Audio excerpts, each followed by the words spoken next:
yan oh. Yan. Yan po ang huli natin mga kaibigan. Yan. So, meron tayong mga calamari squid. So, timbangin natin tong calamari squid. Sa night dive po, spearfishing po ito mga kaibigan. So, kapag bibili po kayo sa akin ng spear gun, yung spear gun po natin is nagkakahalaga ng 1,800 pang night dive. 1,800 to 2,000. Dala na sa shipping fee. So, bawing-bawi ka na po sa sa spear gun nyo, dahil hindi lang naman isang gabi nyo lang gagamitin yun, kasi aabot din yun ng mga isang taon, lalo na iingatan nyo, maingat po kayo. Yan oh, meron tayong octopus na maliit. So yan, sali natin. So mga kalahating kilo din ng octopus eh. Yan oh, yan, laki ng natin. Itong mga walang buto ay mahal po ito sa amin. So 350 po ang kilo ng mga ganito. So ayan oh, calamari squid. Yan. So 1 kilo at 1/4 ang calamari squid natin. So yan oh, naibibenta na po yan ng nasa mga 400 ang ganito. So ayan oh. So sa pa lang, sa mga calamari squid at sa octopus is 400 na pesos. So ano pa kaya itong isda na huli natin? Ito yung malit. Ito yung isang uri ng president fish. So yung president fish is nasa freshwater lang yon, nakatira. At ito naman sa freshwater at saltwater, na halong saltwater at freshwater ito. Yan. At saka yung president fish, yung pinakamahal na isda, ay may kulay dito yun eh, medyo pink dito yung sa ibabaw niya eh. Pero magkasing lang sila, kasing itsura. So yan, malit po yan o balanak. Yan o, 2 piraso. So meron tayong good fish pa rin. Ito yung good fish na hindi mapakali. Na lang ito, natatamaan ko lang ito kapag titigil sa sa paglalangoy. Ito samaral. Samaral yan, mga good size na samaral. Ayan oh.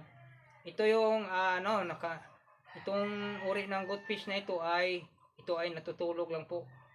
Iwan ko natutulog ba, pero nakaano lang po ito, nakapirmi lang po siya, nagtatago. Ayan. Itong ganito, pero ito ay lagi po itong lumalangoy kapag gabi. Yan, ito.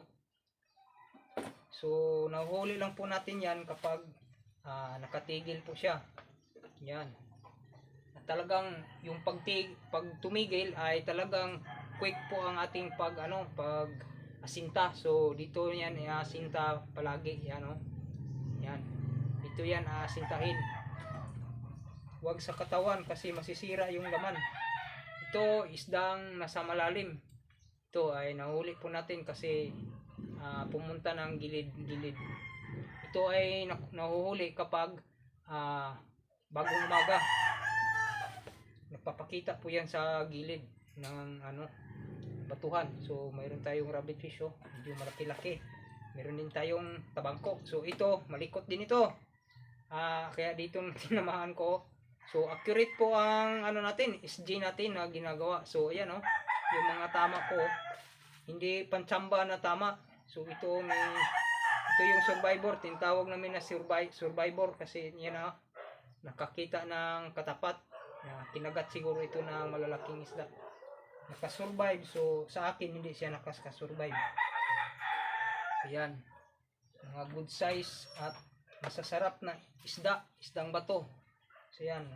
Timbangin natin kung ilang kilo ba ang isda natin. So yung isda natin nasa 250 to 300 per kilo ang bintahan dito sa amin sa mga isdang bato po.